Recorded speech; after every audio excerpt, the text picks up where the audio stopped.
Bonjour à tous. Une vidéo entretien aujourd'hui avec Aldostérone.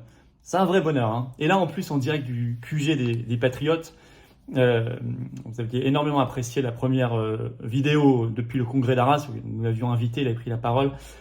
Et là, vous allez voir, c'est particulièrement intéressant. On a vu 3 sujets d'actualité. La réforme du permis de conduire voulue par des eurodéputés au Parlement européen, mais complètement dingue, mais qui en fait cache derrière, et il nous l'analyse extrêmement bien, une logique de crédit social, vous allez voir, contre la mobilité. Deuxièmement, nous avons vu l'identité numérique et mêlée maintenant aux questions de restriction des libertés sur Internet. Et troisièmement, nous avons vu, est-ce que Darmanin dit la vérité quand il dit qu'aucun migrant de Lampedusa n'arrivera en France, vu les règles européennes, qu'accepte Darmanin par ailleurs. On a vu tout ça. J'aime beaucoup le point de vue, sur le fond et la forme d'ailleurs, la manière de s'exprimer d'Aldostérone. Allez voir ses chaînes YouTube, hein, n'hésitez pas à les suivre, du travail de grande qualité. Et vous me direz ce que vous en pensez en commentaire. N'hésitez pas à partager cette vidéo, à lui donner de la force par un pouce en l'air, un commentaire justement, que je lirai avec attention, et puis en vous abonnant à cette chaîne YouTube. Cliquez sur s'abonner en dessous. Vous êtes les bienvenus sur la chaîne d'ailleurs si vous la découvrez. Abonnez-vous, un petit clic, c'est gratuit, c'est instantané, ça aide énormément au référencement des vidéos. Profitez-en pour appuyer sur la petite cloche à côté, comme ça vous êtes notifié dès qu'il y a une nouvelle vidéo, un nouveau direct. Merci à vous, ça aide beaucoup la chaîne et tout ce travail. On se retrouve samedi 7 octobre, rendez-vous de Paris, 14h, place du Palais Royal, justement pour nous libérer. Grande manif nationale, cortège pour la sortie de l'Union européenne, Frexit et la sortie de l'OTAN. Donc la prospérité, la sécurité, la paix, nos libertés. Soyez là, très nombreux, organisez-vous. Je sais qu'il y a beaucoup de monde, beaucoup de monde qui va venir. Voilà, si vous êtes intéressé par la loi SREN dont on parle de censure des réseaux sociaux, dans cette vidéo, il y a toujours la pétition nationale à signer, à relayer, qui est en lien sous la vidéo en description. N'hésitez pas, c'est important de se mobiliser. Je vous attends, patriotes. Ça couronne vraiment un engagement. C'est beau d'être patriote. C'est la plus grande famille souverainiste de France, plus grand mouvement de défense des libertés aussi, organisé partout en métropole, outre-mer, à l'étranger. Vous êtes les bienvenus, vraiment. Et vous serez mis en relation avec des gens qui pensent comme vous à côté de chez vous, comme en étant adhérents ou réadhérents. Et on vous propose des actions, du rassemblement, plus d'isolement. C'est des belles valeurs. Nos combats, c'est anti-oligarchique totalement. C'est la vraie résistance.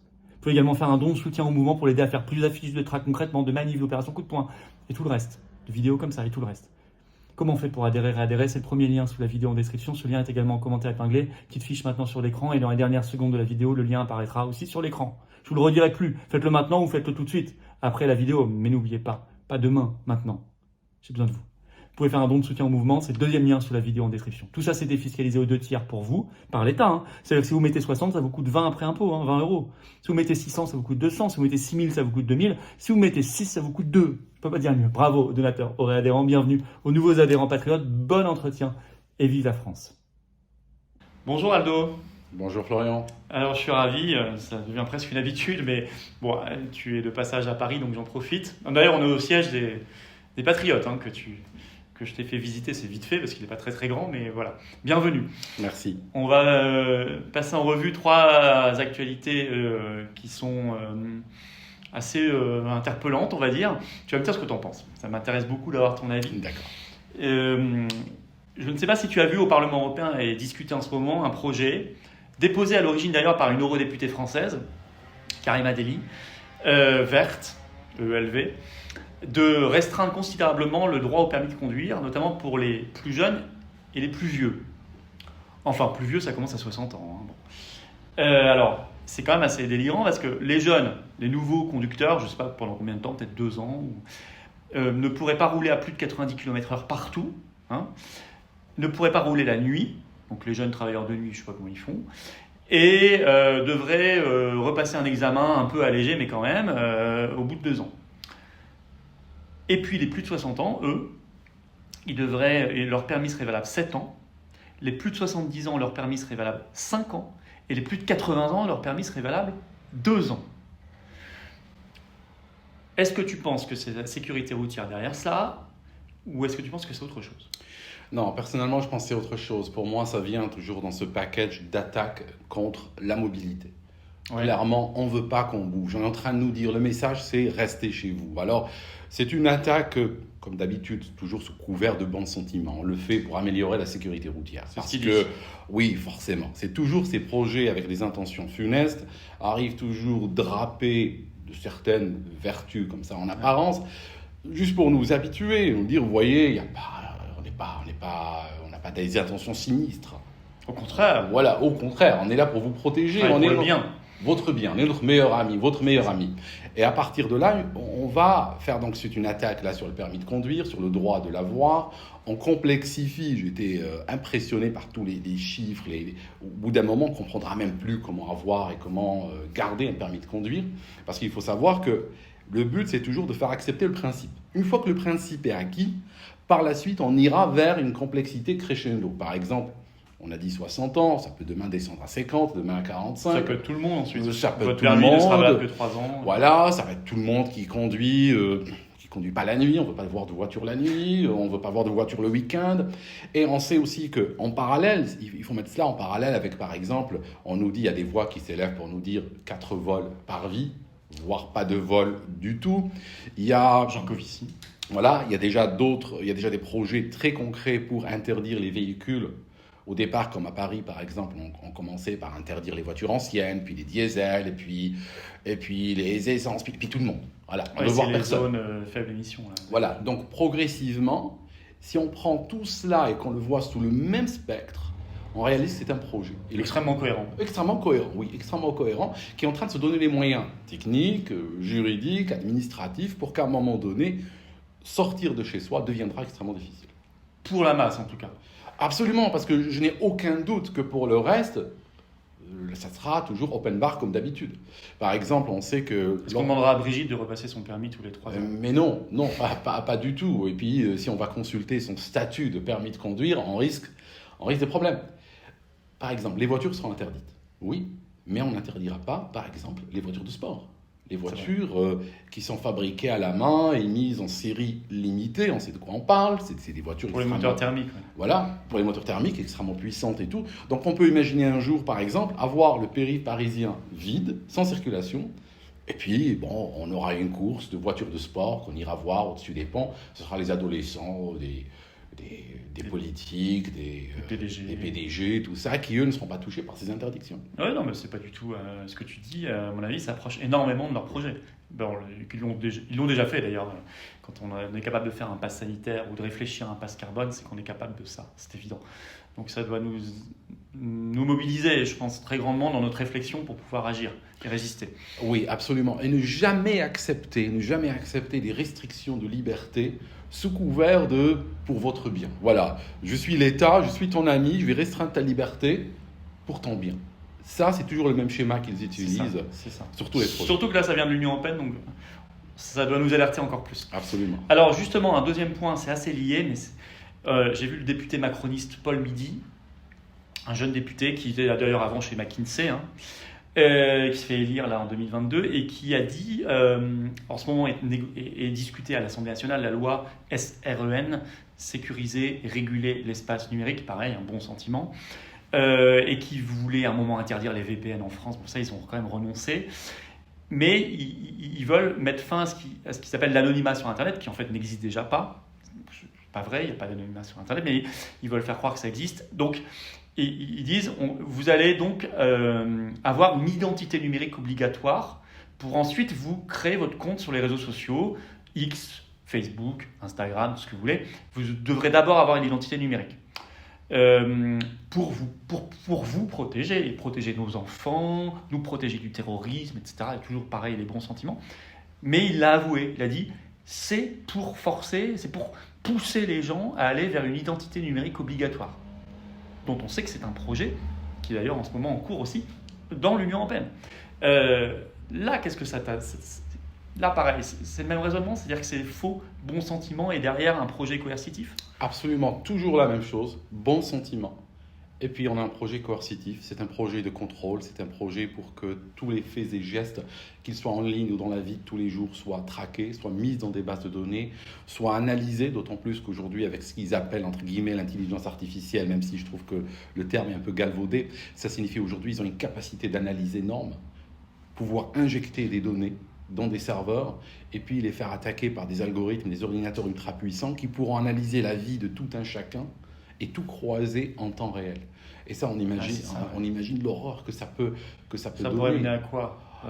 Ça peut donner, c'est-à-dire que dans quelle mesure on fait confiance à l'État. Ouais. Ça signifie si l'État tourne mal, si l'État par exemple est pris... il a mal tourné. Il a déjà mal tourné, donc si soudainement on imagine qu'on replonge dans des heures totalitaires, nos amis de gauche qui n'arrêtent pas de parler des heures sombres, ben finalement moi les heures sombres m'inquiètent, mais m'inquiètent pour de vrai. Parce que j'ai pas envie d'avoir un État comme ce que nous avons aujourd'hui dans tous les pays européens malheureusement, et j'inclus le Royaume-Uni malgré le Brexit, j'aimerais pas qu'ils aient trop de moyens. C'est-à-dire que si normalement il y a des caméras, il y a des contrôles et tout, normalement c'est des contrôles que devront subir l'État et ses fonctionnaires. Normalement c'est nous en tant que... Normalement ils travaillent pour nous, donc je pense qu'on oublie ça. La force de la légitimité vient de nous. Nous sommes la source de la légitimité. Normalement, oui. Et l'État est là pour nous servir. C'est à nous de contrôler l'État. Donc, placer des caméras et l'identité numérique, tout, je suis d'accord, mais dans les bureaux de l'État. Ouais. Pour que nous, en tant que citoyens, nous puissions en temps réel ouvrir un ordinateur, accéder à une application, voir tel ministre, qui il a rencontré aujourd'hui, ils ont parlé de quoi, je peux cliquer sur l'audio. Qu'est-ce qu'il a fait, je peux cliquer sur des audios, je peux voir ses emails privés, je peux voir son WhatsApp. Je veux tout voir, moi. Parce que je suis citoyen. Et je me dis, s'il va là, moi j'ai envie de tout contrôler. Alors qu'aujourd'hui, on est en train de voir le contraire qui est en train de se passer. Oui, opacité totale chez eux. Conseil de défense sanitaire qui était sous secret défense, par exemple. Voilà. Et par contre, ils veulent tout contrôler chez nous. Oui. C'est évident. Et en plus, l'identité numérique, c'est la voie vers le crédit social. Parce que dans le même portefeuille d'identité, comme dit l'Union européenne, on peut mettre ton statut vaccinal, ton compte bancaire, ton état civil, ton statut médical, et on croise les infos, ton statut carbone, parce que tu as dépassé ton quota, et on voit, non, toi tu peux plus acheter de viande ce mois-ci, ou prendre l'avion parce que tu as dépassé ton statut, ou parce que tu n'as pas le bon vaccin, etc. Et c'est ça, exactement, l'identité numérique. Et ceci peut aussi intégrer la monnaie digitale, c'est pareil. qui est une monnaie qui est associée à l'identité de la personne. C'est ça. Genre, je peux arriver dans une caisse, et puis la caisse va bloquer en me disant, toi, tu ne pourras pas payer ce produit, ou bien tu le factureras 10 fois plus cher, dans le cadre d'une taxation carbonique par exemple, parce qu'aujourd'hui, monsieur le client, vous avez dépassé pour ce mois-ci ou pour cette année-là votre quota. Donc c'est un peu leur vision pour l'avenir. C'est un avenir où on est contrôlé, c'est comme dans un jeu, ces jeux où il y a des microtransactions. Chaque acte de la vie, on doit payer. C'est ça. Donc là, on va vers un système, c'est ce qu'ils veulent. Je ne pense pas qu'on y arrivera. Je pense qu'ils vont échouer dans ce projet funeste. Mais je pense que leur but, c'est ça. C'est que chaque fois, on soit contrôlé et puis on paye tout à longueur de journée. Logique de crédit social permanente, bien sûr. Non, je pense qu'ils ne pourront pas y arriver. Je pense que les parlementaires doivent se réveiller là sur la loi SREN. Ils ont déjà enlevé l'interdiction des VPN parce qu'il y a eu une mobilisation. Il faut tout enlever. Il faut tout retirer. Il faut préserver et retrouver la liberté. Alors ça, c'est un credo absolu. L'interdiction des VPN, je ne suis pas surpris qu'ils soient revenus dessus. Je suis surpris qu'il l'ait mise en place dès le départ. Ça prouve que c'est des gens qui sont des gros has-been en informatique. Ça veut dire que franchement, sur les 30 dernières années, ils n'ont pas ouvert un livre d'informatique. Parce que les VPN, c'est aujourd'hui utilisé partout, y compris par les entreprises. Donc interdire les VPN, c'est littéralement bloquer l'économie numérique en France. Et puis nous mettre le pays où le VPN est interdit. Moi, je pense aux hackers étrangers qui seront très contents de savoir qu'un pays va interdire le VPN, parce qu'après, ça aurait été la chasse ouverte. Bien sûr. Mais je pense ils sont prêts à tout, je pense. Absolument. Je pense qu'ils sont capables de tout. Dernier petit point, qu'est-ce que tu penses de Darmanin qui a annoncé que la France ne recevrait aucun migrant de Lampedusa ? Ça te semble crédible ? Entendons-nous sur recevoir le migrant de Lampedusa. Alors, le migrant est en train d'arriver à Lampedusa par milliers, c'est quand même quelque chose d'assez industriel. 15 500 là déjà. Voilà, 15 500. J'ai même appris une chose horrible, c'est qu'ils ne payeraient pas, ces migrants, le passage. Ça signifie, c'est pour ça qu'il y en a autant. Donc, quelqu'un, une force, est en train paye pour eux, absolument, donc c'est complètement organisé, d'où le nombre. Après, ils arrivent à Lampedusa, comme c'est une petite ville. Rappelons, Lampedusa, c'est 6 000 habitants normalement, donc c'est une toute petite île avec quelques maisonnettes autour. Donc, on fait quoi ? L'Italie prend ces migrants et va les ramener sur le continent, va les ramener en Italie. À partir de là, peut-être que Darmanin ne va pas les recevoir dans ses bureaux, ça je veux bien. Mais il n'y a pas moyen de les contrôler à partir de là. C'est des milliers, ils vont aller où ils veulent, on va les retrouver en France, on va les retrouver dans les bidonvilles de Paris. Je pense que certains sont même déjà là. Potentiellement, Puisqu'avec Schengen, tu n'as plus de frontières il n'y nationales. a plus de frontières. Et tu ne peux pas en avoir. Non, tu ne peux pas en avoir, mais il y a aussi des fois ce que l'Italie fait. Alors, je ne sais pas s'ils le font maintenant, à cette occasion, mais je sais que les années passées, ils l'ont fait. Des fois, ils prennent les migrants, ils vont leur donner un visa Schengen, parce qu'ils ont la possibilité, c'est un pays qui a la possibilité d'émettre des visas Schengen, pour leur dire, allez ailleurs. Vous voulez aller en France, ok. On va vous donner un visa Schengen. Voilà. Il est valable 3 jours, 1 semaine, ou peu importe. Juste partez, voici un billet de train gratuit. Et vous partez. Et bien sûr, ils sont libres d'aller où ils veulent. Et généralement, ils aiment bien venir en France. Oui. Voilà. Il y a beaucoup de francophones et il y a des aides. Forcément. Puis ils ont déjà de la famille, potentiellement. Mais d'ailleurs, on précise que moi, j'en veux pas à ces gens-là. Ils sont le domino d'un système qui les dépasse, qui paye pour eux, qui organise quelque chose, qui organise une destruction. Oui. Voilà. Et c'est à nous de prendre nos responsabilités. Darmanin, en fait, il parle aux gogos, quoi. À ceux qui croient que la puissance publique, puisqu'elle dit quelque chose, c'est vrai, alors que si on creuse les traités européens, Schengen, ce qu'on fait vraiment, on sait qu'il ment. Et il sait qu'il ment. C'est ça qui est très grave. Il sait qu'il ment. Mais il ment effrontément, et puis il sait qu'il y a certains gogos qui vont le croire, ils vont dire, bon, il l'a dit.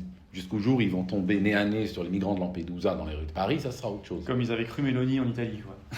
Complètement. Il avait dit, je ferai tout en restant dans l'Union européenne et dans Schengen. Bon. Écoute, merci pour ton éclairage, mon cher Aldo, et à bientôt. Merci Florian, à bientôt. À bientôt.